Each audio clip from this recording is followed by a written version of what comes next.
اعوذ باللہ من الشیطان الرجیم بسم اللہ الرحمن الرحیم۔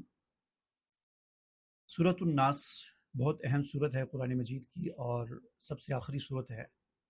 یہ آخری جو دو صورتیں ہیں سورۃ الفلق اور سورۃ الناس، یہ اس موقع پر نازل ہوئی جب حضور نبی کریم صلی اللہ علیہ وسلم پر ایک یہودی نے جادو کروایا تھا اور اس کے اثرات کافی عرصے تک رہے، اور اس کے بعد پھر ایک فرشتہ حاضر ہوا، آپ کو بتایا گیا اشارہ جادو کے متعلق کہ جادو کہاں پر دبایا گیا ہے، اور اس موقع پر یہ صورتیں نازل ہوئیں۔ تو اس سے یہ پتہ چلا کہ یہ صورتیں اس قسم کے مسائل جو جنات، شیاطین کی چھیڑ چھاڑ یا نظر بد وغیرہ سے ہوتے ہیں، ان سے حفاظت کے لیے ان صورتوں کو پڑھنا بہت اہم ہے۔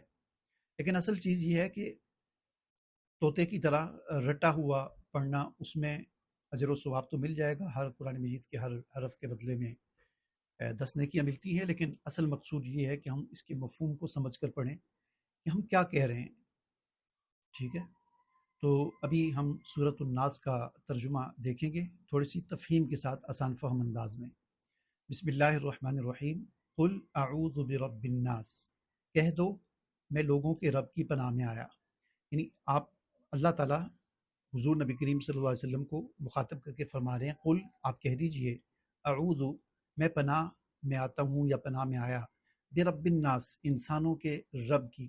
کتنا عظیم جملہ ہے کہ میں انسانوں کے رب کی پناہ میں آیا۔ پناہ میں آنے کا مطلب یہ ہوتا ہے کہ جب آدمی کسی کی پناہ میں چلا جاتا ہے، آج کل تو شہری زندگی میں یہ چیز نہیں ہے، لیکن قبائلی نظام میں یہ چیز ہوتی تھی کہ جب کوئی شخص کسی شخص کی پناہ میں یا کسی قبیلے کی پناہ میں چلا جاتا تھا تو اس کی حفاظت کی ذمہ داری اس شخص کی یا اس قبیلے کی ہوتی تھی، تو وہ پھر اس کو اپنی پناہ میں لے لیتے تھے، کوئی اس کے ساتھ چھیڑ چھاڑ نہیں کر سکتا تھا۔ یہاں پر ہمیں رب کی پناہ میں جانے کا حکم دیا جا رہا ہے، تو ظاہر ہے جب ہم اپنے رب کی پناہ میں جانے کی اپیل کریں گے، دعا یہ پڑھیں گے اور کہیں گے کہ میں اپنے رب کی پناہ میں آیا انسانوں کی شر سے، تو پھر ظاہر بات ہے رب کی پناہ میں آنے کے بعد کون اس کو نقصان پہنچا سکتا ہے۔ دوسری آیت میں فرمایا ملک الناس، جو لوگوں کا، انسانوں کا بادشاہ بھی ہے، یعنی انسانوں کا رب بھی ہے، انسانوں کا بادشاہ بھی ہے، الہ الناس اور انسانوں کا معبود بھی ہے۔ یعنی میں پناہ میں آیا کس کے؟ انسانوں کے رب کی پناہ میں، انسانوں کے بادشاہ کے پناہ میں، انسانوں کے الہ کی پناہ میں۔ کس چیز سے پناہ؟ من شر الوسواس الخناس، وسوسوں سے، اس شیطان کے وسوسوں کے شر سے جو خناس ہے، جو چھپ چھپ کر وسوسے ڈالتا ہے۔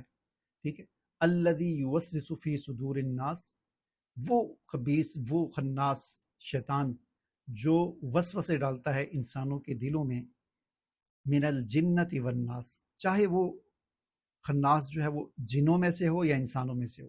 اس سے ہمیں پتہ چلا کہ خناس اور شیطان صرف جنوں میں سے نہیں ہوتا، شیاطین انسانوں میں سے بھی ہوتے ہیں، کچھ جن بھی ہوتے ہیں شیطان اور کچھ انسان بھی شیطان ہوتے ہیں۔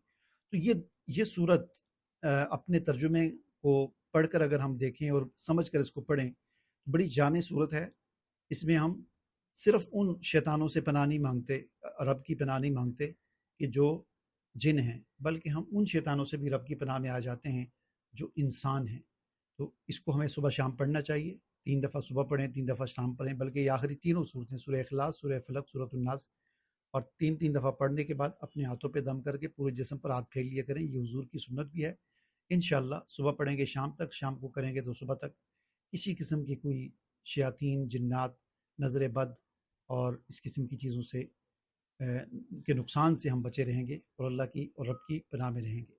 اجازت دیجیے، اللہ حافظ۔